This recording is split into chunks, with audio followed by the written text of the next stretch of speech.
Olá, amigos e amigas da Associação Regina Fidem, meu nome é Odair Gutierrez e esse é o nosso programa Padre Pio. E o nosso tema de hoje vai ser a respeito da primeira visita que o Padre Pio fez a San Giovanni Rotondo. E é bem interessante, por isso eu recomendo que vocês curtam, compartilhem e se inscrevam. Aqueles que se inscreverem pela primeira vez no nosso canal, aqueles que se desinscreverem e depois se inscreverem, não vale isso que eu estou dizendo, hein? É só para quem se inscreve e fica lá. Aqueles que se inscreverem no nosso canal por primeira vez e acionarem o sininho, serão incluídos na missa da próxima quinta-feira, missa de súplicas ao Padre Pio, missa essa que é rezada todas as semanas, né? Mas em todas as semanas ela é liberada para os que são membros do grupo Filhos Protegidos do Padre Pio, que acabam tendo de 50 a 60 missas, às vezes mais, ao longo de um ano, né? Mas para você que se inscrever agora, mas ainda não é do grupo Filhos Protegidos do Padre Pio, nós liberamos então a próxima missa, mas não é qualquer coisa, né? Você não vai perder uma missa pela falta de um clique. E os outros que querem ter a possibilidade de sempre colocar intenções, de pedir toda semana alguma graça que está necessitando, etc., é só se inscrever no link abaixo no grupo Filhos Protegidos do Padre Pio. Bem, então agora, feitos esses avisos e lembrando a todos de compartilhar, porque quem compartilha faz apostolado. Eu estou tendo uma quantidade enorme de repercussões e de pessoas que escrevem, que comentam, etc., que estão tendo as suas vidas transformadas pelo Padre Pio, pelo conhecimento desses fatos da vida do Padre Pio, da doutrina do Padre Pio, do sofrimento do Padre Pio. Então, quanto mais nós espalharmos, quanto mais crescer o nosso canal, porque eu não pretendo, se o Padre Pio me ajudar, se Deus permitir, eu não pretendo interromper. Então peço as orações de todos para continuar. Bom, quanto mais gente conhecer a vida do Padre Pio, mais gente tem chance de se converter. Como foi a primeira visita a San Giovanni Rotondo? Eu me lembro que o Padre Pio, ele foi ordenado em 1910, sim, mas ele ficou um tempo em Foggia, depois outro tempo no outro convento, etc. Ele tinha uma saúde muito fraca, né? No dia 28 de julho de 1916, portanto, 6 anos depois de ser ordenado, o Padre Pio chega a San Giovanni Rotondo pela primeira vez. Então agora vamos ver como é que era a cidade de San Giovanni Rotondo quando o Padre Pio ali chegou. O que é interessante, os que já conhecem San Giovanni Rotondo vão ver que vão identificar rapidamente e vão conseguir construir na cabeça essa situação geográfica. San Giovanni Rotondo era então uma pequena vila na península do Gargano, rodeada por casas muito pobres, sem luz, sem água potável, sem caminhos pavimentados e sem formas de comunicação modernas, muito parecido à forma de vida nas vilas pequenas daquele tempo. Para vocês terem uma ideia, para chegar hoje a San Giovanni Rotondo, já é bem mais fácil, etc., mas é um caminho mais ou menos longo. E quando a pessoa chega na base do Monte Gargano, ela começa a subir lentamente o Monte Gargano até chegar em San Giovanni Rotondo. Só que o convento ainda fica na parte mais alta, então a pessoa ainda tem que subir. De carro é fácil, gente, né? Sobe as estradinhas, né? Até chegar na frente da igreja do Padre Pio. Mas imagina aquela época, o que era fazer isso, né?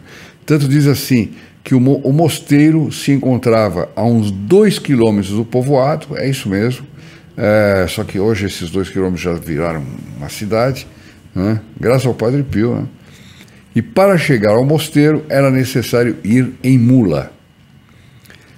Eu não sou do mundo agrícola, mas eu creio que a mula é mais fácil para poder andar em caminhos tortuosos e coisas do gênero, né? Mais fácil que o cavalo.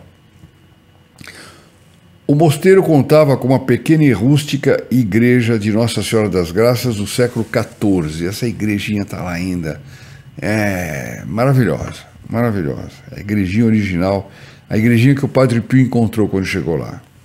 De fato, o padre rapidamente se adaptou ao ar puro. O ar era muito puro lá. Deve ser hoje também, mas não tão puro quanto naquela época. Tanto que foi, porque como ele sofria de bronquite, né, para ele o ar puro era muito importante. E era uma bronquite terrível. Tanto que foi pedir ao superior permissão para prolongar por mais tempo sua estadia. Sentia-se razoavelmente bem fisicamente, mas haveria ainda outras coisas, como Jesus lhe disse. E a gente vai comentar daqui a pouco. É difícil saber se ele revelou tudo o que haveria de acontecer em todo o resto de sua vida. Ele, Jesus, né? Certamente foi advertido que aquele era o local do seu apostolado. Quer dizer, ele provavelmente já tinha notícia de que era ali que ele ia sofrer, viver, fazer apostolado, converter almas. Lembra que nós falamos num vídeo aí que ele fez 5 milhões de confissões. Barbaridade, né? Quem é que tem essa conta aí para apresentar para Deus, né? Não é brincadeira. Ele se mostrava contente e os frades estavam bastante contentes com ele. Por quê? Veja bem, ele estava com 29 anos, mas ele já levava, há 6 anos, ele já estava com os estigmas invisíveis. Portanto, ele era um homem já santo, de santidade, de uma muito grande santidade. Então, devia ser muito, muito agradável o contato dele com os outros padres, etc.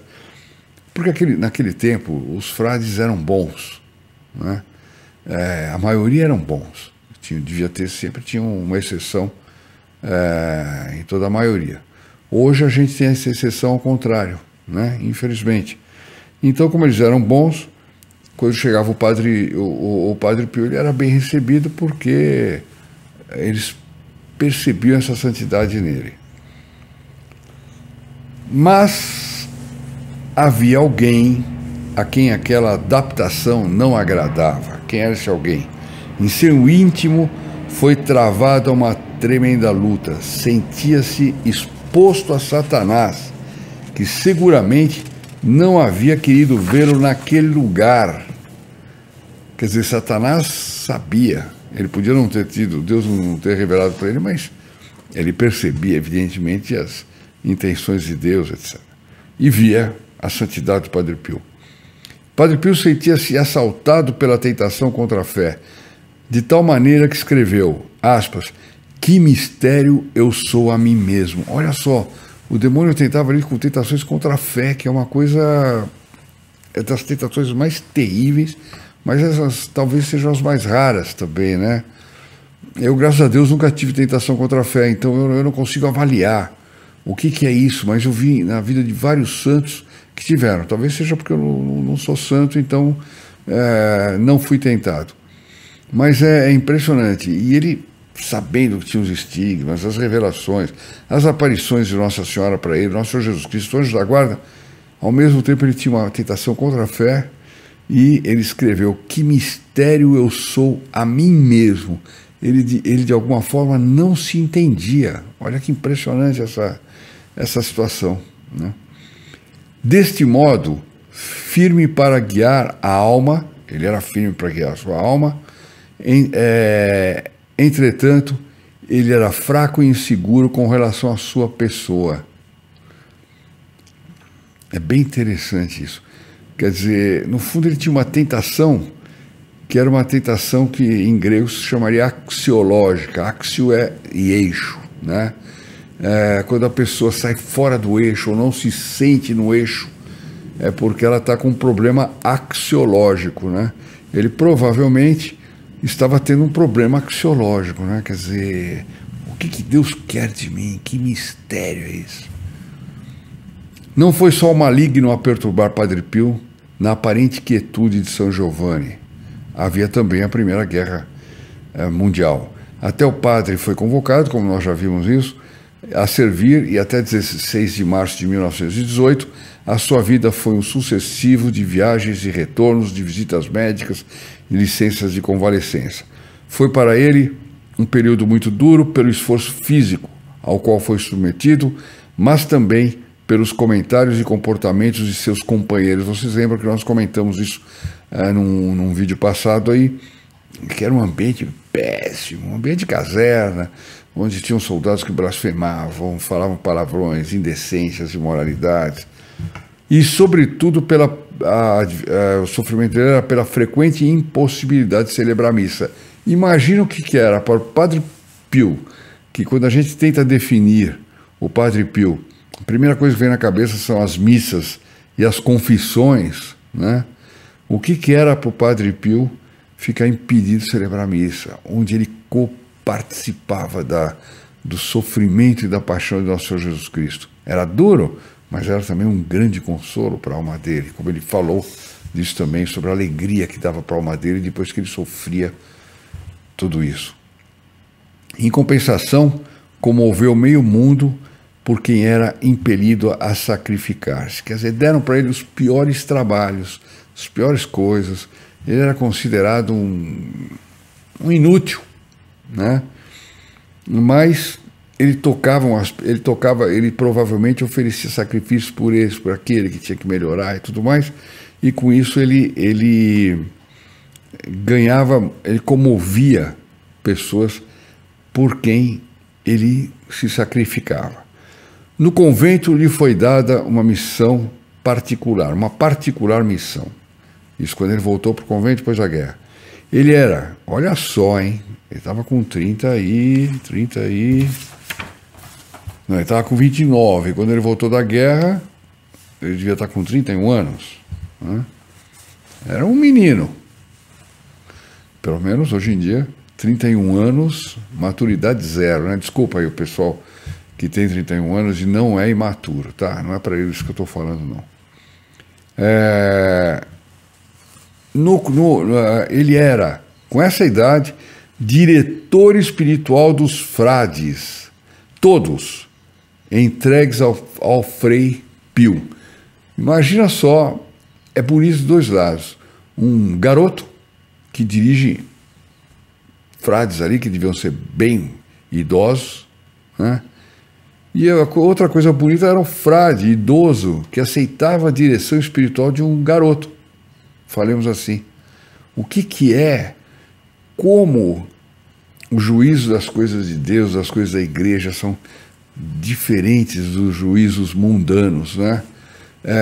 Às vezes a gente vê, uma vez no trabalho, eu vi uma pessoa que ficou irritada porque uma pessoa mais jovem assumiu um cargo importante e ele era mais antigo na empresa.